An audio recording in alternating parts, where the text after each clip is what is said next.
লা লা লা লা লা লা লা লা লা। হ্যালো বন্ধুরা, কেমন আছো সবাই? আমি আবারও চলে আসলাম তোমাদের মাঝে। আর নতুন বন্ধুরা, তোমরা নিশ্চয়ই ভাবছো আমি কে? আমার নাম সুজি। আমি নতুন নতুন বন্ধু খুঁজি।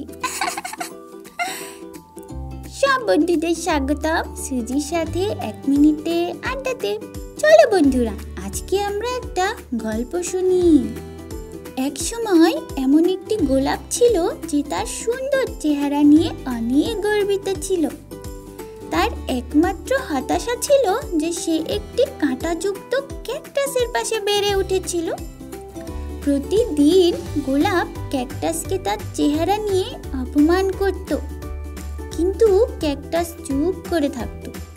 বাগানের অন্যান্য সমস্ত গাছপালা গোলাপকে বোঝানোর চেষ্টা করেছিল, কিন্তু গোলাপ তার নিজের ভালো চেহারা নিয়ে খুব বেশি প্রভাবিত ছিল।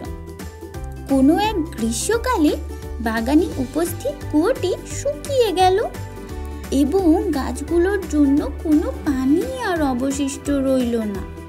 পানি না পেয়ে গোলাপ নিস্তেজ হতে শুরু করলো। সে দেখলো একটি চড়ুই পাখি ক্যাকটাসের মধ্যে ঠোঁট ডুবিয়ে পানি খাওয়ার চেষ্টা করছে। গোলাপ খুব লজ্জিত হলো, তবুও সে ক্যাকটাসের কাছে কিছু পানি চাইল। সদয় ক্যাকটাস সহজেই সম্মত হলো এবং তারা উভয়ই কঠিন গ্রীষ্মকাল বন্ধু হিসেবে পার করে দিল। তাহলে বন্ধুরা বলো তো, এই গল্প থেকে আমরা কি শিখলাম?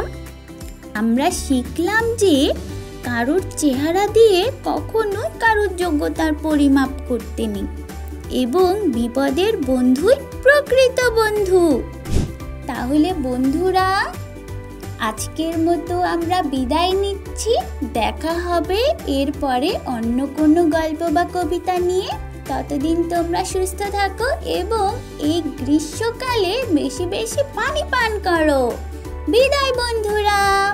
লা লা লা লা লা।